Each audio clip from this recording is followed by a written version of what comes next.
Everyone, welcome back to my channel. ഇന്നത്തെ video എന്ന് പറഞ്ഞു കഴിഞ്ഞാൽ വെക്കേഷൻ ആയതുകൊണ്ട് എൻ്റെ കുറച്ച് കസിൻസ് എൻ്റെ വീട്ടിൽ സ്റ്റേക്കേഷന് വന്നിട്ടുണ്ടായിരുന്നു. അപ്പോൾ അതിൻ്റെ വിശേഷങ്ങളൊക്കെ അടങ്ങിയ ഒരു കുഞ്ഞു വ്ളോഗാണ്. എല്ലാവരും സ്കിപ്പ് ചെയ്യാണ്ട് തന്നെ കാണുക. ഇഷ്ടമായ ലൈക്ക് ചെയ്യാനും സബ്സ്ക്രൈബ് ചെയ്യാനും മറക്കരുത്. അതുപോലെ ലാസ്റ്റ് വീഡിയോയിലൊക്കെ ലൈക്ക് ചെയ്ത് കമൻറ്റ് ചെയ്ത് സപ്പോർട്ട് ചെയ്ത് എല്ലാവർക്കും താങ്ക് യു സോ മച്ച്. അതുപോലെ പുതിയ സബ്സ്ക്രൈബേഴ്സിനോടും താങ്ക് യു സോ മച്ച്. അപ്പോൾ ഉച്ചക്ക് എത്തുമെന്ന് പറഞ്ഞാൽ കസിൻസ് എല്ലാവരും എത്തുമ്പോഴത്തേക്കും ഈവനിങ് ആയിട്ടുണ്ട് കേട്ടോ. അപ്പം നമ്മൾ നേരെ ചായ പിടിക്കാൻ വേണ്ടിയിട്ട് MRയിലേക്ക് വന്നു. ഈ ഒരു സാധനം കൽബ് നിറച്ചത് എന്നാണ് ഇതിൻ്റെ പേരും തോന്നുന്നു. അറിയുന്നവർ കമൻറ്റ് ചെയ്യണേ. പൊറോട്ടേൻ്റെ അകത്ത് നമ്മളെ പഴംപൊരിയും ബീഫും കുഴപ്പമില്ല, നല്ല ടേസ്റ്റ് ഉണ്ട്. 50 രൂപ ഇതിൻ്റെ ചാർജ് വരുന്ന കേട്ടോ. അപ്പോൾ അതൊക്കെ കഴിച്ച് നമ്മൾ അവിടെ നിന്ന് അങ്ങനെ റിലാക്സ് ചെയ്ത്, പിള്ളേർ പിന്നെ പാർക്കൊക്കെ ഉള്ളതുകൊണ്ട് അവിടെ MRയിൽ ചെറിയൊരു മിനി പാർക്ക് ഉണ്ടല്ലോ, അവിടെ നിന്ന് അവർ എൻജോയ് ചെയ്ത് നമ്മളിങ്ങനെ ചായയും കടിയൊക്കെ എൻജോയ് ചെയ്ത് കഴിച്ച് അങ്ങനെ അവിടെ നിന്ന് നമ്മൾ ഇറങ്ങിയിട്ട് നേരെ പോയത് ഹൈപ്പർ മാർക്കറ്റിലേക്കാണ്. തൊട്ടടുത്ത് നിയർ ബൈ ഹൈപ്പർ മാർക്കറ്റ് ഉണ്ട്. അപ്പോൾ അതിൻ്റെ പുറത്ത് ചിക്കിങ് ഉണ്ട്. നമ്മൾ കഴിക്കണോ വേണ്ടിയോ എന്നുള്ള ഡബിൾ മൈൻഡ് ആയിട്ടാണ് ഇങ്ങനെ പോയിട്ടുണ്ടായത്. പക്ഷേ ചിക്കിങ്ങിൻ്റെ പുറത്തെത്തി അതിൻ്റെ സ്മെല്ലടിച്ചപ്പോൾ എല്ലാവർക്കും ഒറ്റ മൈൻഡായി. പിന്നെ നമ്മൾ അതും കഴിച്ചിട്ട് നേരെ ഇപ്പുറത്ത് സ്മൂച്ചോ ഉണ്ടായിന്. സ്മൂച്ചോ കുറച്ചായിട്ടുള്ളൂ വന്നിട്ട്. അപ്പോൾ അതിൻ്റെ അടുത്തുനിന്ന് ഒരു പിസ്ത കുനാഫേൻ്റെ ഒരു സാധനം കൂടെ ഓർഡർ ചെയ്തിട്ട് നമ്മൾ ഹൈപ്പർ മാർക്കറ്റിൽ നിന്ന് വാങ്ങാനുള്ള സാധനങ്ങളൊക്കെ വാങ്ങി. ഒന്നാമത് ചെറിയ മക്കൾസൊക്കെ ഉള്ളതുകൊണ്ടില്ലേ, നമ്മൾ സംസാരിച്ചിരിക്കുമ്പോൾ അവരിങ്ങനെ ചൊറിയാൻ വരും.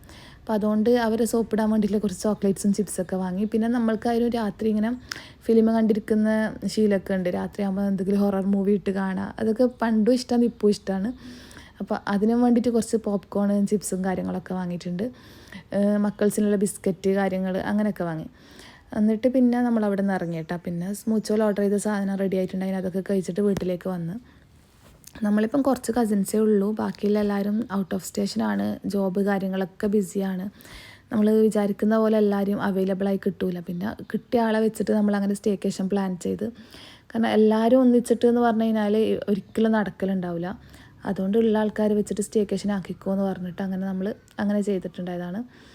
അപ്പം വലുതായിക്കഴിഞ്ഞാൽ ഇതൊക്കെ തന്നെയാണ് ഒരു എൻജോയ്മെൻറ്റ്. കസിൻസിൻ്റെ ഒപ്പമുള്ള മീറ്റപ്പ്, ഫ്രണ്ട്സുമായിട്ടുള്ള ഒരു മീറ്റപ്പ്, അതൊക്കെ തന്നെയാണ് ശരിക്കും പറഞ്ഞാൽ ഒരു പിന്നെ ഉള്ളൊരു എൻജോയ്മെൻറ്റ്, ഹാപ്പിനെസ് എന്നൊക്കെ പറഞ്ഞു കഴിഞ്ഞാൽ. പിന്നെ കിച്ചൺ ടു കിച്ചണിലുള്ള ഒരു ലൈഫായില്ലേ. ഇനി ജോബാണെങ്കിലും ജോബ്, വീട്, മക്കൾസ്, ഹസ്ബൻഡ് ഇങ്ങനെ പോവും. അതിൻ്റെ ഇടയ്ക്ക് നമുക്കൊരു ലേഡീസ് വൈബ് എന്ന് പറഞ്ഞാൽ വേറെ തന്നെ അല്ലേ, നമ്മൾ ഗേൾസ് ഓൺലി ആയിട്ടുള്ളൊരു വൈബ്. അപ്പോൾ അതുകൊണ്ട് നമ്മളിങ്ങനെ വെക്കേഷനൊക്കെ വരുമ്പം അങ്ങോട്ടും ഇങ്ങോട്ടും ടെക്സ്റ്റ് ചെയ്യും, എല്ലാവരും ഫ്രീ ആണോ, ആരൊക്കെയാണ് ഫ്രീ, നമുക്ക് ഈ ആഴ്ച മീറ്റ് ചെയ്താലോ അങ്ങനെയൊക്കെ പറഞ്ഞിട്ട്. മെയിനായിട്ട് സമ്മർ വെക്കേഷൻ, ഓണം വെക്കേഷനും ക്രിസ്മസ് വെക്കേഷനാണ് കേട്ടോ നമ്മൾ ഈ ഒരു മെസ്സേജ് വരാം, ഗ്രൂപ്പിലൊരു അനക്കം വരാം. പിന്നെ നമ്മൾ പ്ലാൻ ആക്കും, ഉള്ള ആൾക്കാരെ വെച്ചിട്ട് ഇങ്ങനെ എന്തെങ്കിലും ചെയ്യും അങ്ങനെയൊക്കെ. എന്നിട്ട് പിന്നെ നമ്മൾ രാത്രി ഡിന്നറിന് വേണ്ടിയിട്ടാണ് പുറത്തിറങ്ങിയിട്ടുണ്ടായത്. വീടിൻ്റെ അടുത്ത് തന്നെ കുറേ റെസ്റ്റോറൻറ്റും കഫേസൊക്കെ ഉള്ളതുകൊണ്ട് നമ്മൾ നടന്നിട്ട് ഒരു റെസ്റ്റോറൻറ്റിൽ വന്ന് മുട്ടാപ്പും ചിക്കനും കഴിച്ചിട്ടുണ്ടായിരുന്നു. അത് അടിപൊളി ടേസ്റ്റ് ഉണ്ടായിരുന്നു കേട്ടോ. ഫുഡ് ലാൻഡ് എന്ന് പറഞ്ഞ റെസ്റ്റോറൻറ്റിൽ നിന്നാണ് കഴിച്ചിട്ടുണ്ടായത്. അത് കഴിഞ്ഞിട്ട് നമ്മൾ നടന്ന് വരുമ്പം ഇളനീർ ഷോപ്പ് കണ്ട് അവിടെ നിന്ന് ഇളനീറും ഇളനീർ ഷേക്കൊക്കെ കഴിച്ചു. പിന്നെ ഈ ഒരു ലോക്കൽ ഷോപ്പിലൊക്കെ ഉണ്ടാകുന്ന ഒരു സാധനമാണ് ഓക്കെ ചിപ്സ് പോലെയുള്ള സാധനങ്ങൾ, അതും വാങ്ങി. പിന്നെ അതൊക്കെ വാങ്ങിയിട്ട് നമ്മൾ നേരെ വീട്ടിൽ വന്ന് മക്കൾക്കെല്ലാം ഫുഡൊക്കെ കൊടുത്ത് അവരെ ഉറക്കാനുള്ള ഒരു സെറ്റപ്പൊക്കെ ആക്കി ബെഡിലൊക്കെ കടത്തിയിട്ട് നമ്മൾ നേരെ വീണ്ടും പുറത്തിറങ്ങി. വീടിൻ്റെ അടുത്തുള്ള ഒരു റാഡിഷ് കഫേ ഉണ്ട്, പ്രീമിയം ആസ്തറ്റിക് കഫേയാണ്. അപ്പോൾ ഇവിടെ വന്നിട്ട് ഇവിടുത്തെ ഒരു വൈബ് നല്ല രസമാണ്. നമുക്ക് ലൈറ്റ് മ്യൂസിക്കൊക്കെ ഇട്ടിട്ട് ഇങ്ങനെ നല്ല രസം അവിടെ ഇരിക്കാൻ വേണ്ടിയിട്ട്. അപ്പോൾ നമ്മൾ നേരെ കഫേയിൽ വന്നിരുന്ന് ഫലൂദ ഓർഡർ ചെയ്തിട്ട് അങ്ങനെ നമ്മൾ കുറേ ഫോട്ടോസും വീഡിയോസൊക്കെ എടുത്ത് അങ്ങനെ റിലാക്സ് ചെയ്തിരുന്നു കേട്ടോ. നല്ല രസമുണ്ടായി. നമുക്ക് ഒറ്റയ്ക്ക് വന്നിരിക്കുകയെന്നെങ്കിൽ അത്രയും രസം ഉണ്ടാവുമെന്ന് എനിക്ക് തോന്നി. പിന്നെ എല്ലാവരുമായിട്ട് വന്നു കഴിഞ്ഞാലും അരങ്ങനെ നമ്മളങ്ങനെ എൻജോയ് ചെയ്ത്, പക്ഷെ ഒറ്റയ്ക്ക് ഇരിക്കാനും അതിനേക്കാളും ഭംഗിയുണ്ടാവും എനിക്ക് തോന്നിപ്പോയി. ലൈറ്റ് മ്യൂസിക്കൊക്കെ ആയിട്ട് ലൈറ്റ് നൈറ്റായിട്ട് ഇങ്ങനെ കപ്പിൾസിനും കൂടിയാണെങ്കിൽ അതിലും രസമായിരിക്കും. എങ്ങനെ ആയാലും അടുത്തൊരു ആംബിയൻസും വൈബും വേറെ തന്നെയാണ് കേട്ടോ. അപ്പോൾ അങ്ങനെ നമ്മളവിടെ ഇരുന്ന് പിന്നെ ഫലൂദൊക്കെ കഴിച്ച്, പിന്നെ ഇതെൻ്റെ മേക്കപ്പ് ആർട്ടിസ്റ്റായ കസിനാണ്. അതുകൊണ്ട് അവളോട് ഞാൻ പറഞ്ഞ് വാട്സ് ഇൻ മൈ ബാഗ് ചെയ്യാമെന്ന്. വലിയ മേക്കപ്പ് ആർട്ടിസ്റ്റൊക്കെ അല്ലേന്ന് പറഞ്ഞിട്ട് അങ്ങനെ അവളെ വാട്സ് ഇൻ മൈ ബാഗ് നോക്കലാണ്. മേക്കപ്പ് ആർട്ടിസ്റ്റ് ആണെങ്കിലും അവൾ പുറത്തിറങ്ങുമ്പം അവൾ ചെറിയ ചെറിയ സാധനങ്ങൾ മാത്രമേ എടുക്കുള്ളൂ. പ്രീമിയം സാധനങ്ങളൊക്കെ വീട്ടിലൊക്കെ വെച്ചിട്ടുണ്ടാവുക.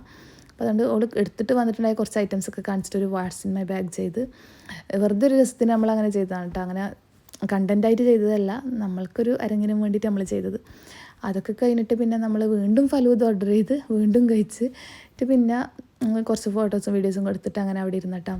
പിന്നെ അവർ നമ്മളെ ചെവിട്ടി പുറത്താക്കണ്ടെന്ന് വിചാരിച്ച് നമ്മൾ അവിടെ നിന്ന് ഇറങ്ങി. കാരണം 10:45 പൂട്ടേണ്ട ഷോപ്പ് നമ്മൾ 11 മണി വരെ അവിടെ ഇരുന്ന് അവിടെ നിന്ന് ഇറങ്ങിയിട്ട് 11 മണിയല്ല 11:30 വരെ തന്നെ ഇരുന്നിട്ട് നമ്മൾ അവിടെ നിന്ന് ഇറങ്ങുന്നത്.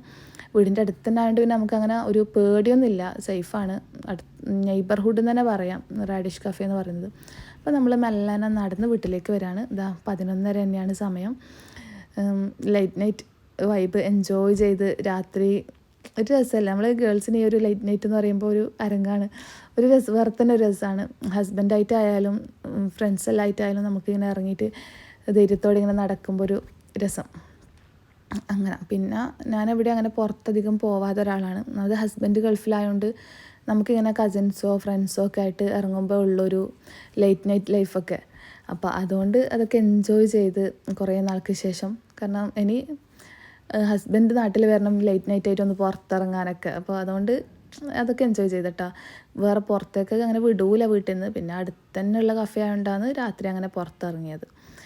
അപ്പം അത്രയൊക്കെ തന്നെ ഇന്നത്തെ വിശേഷങ്ങളുള്ളൂ. വീഡിയോ ഇഷ്ടമായി ലൈക്ക് ചെയ്യാനും സബ്സ്ക്രൈബ് ചെയ്യാനും മറക്കണ്ട കേട്ടോ.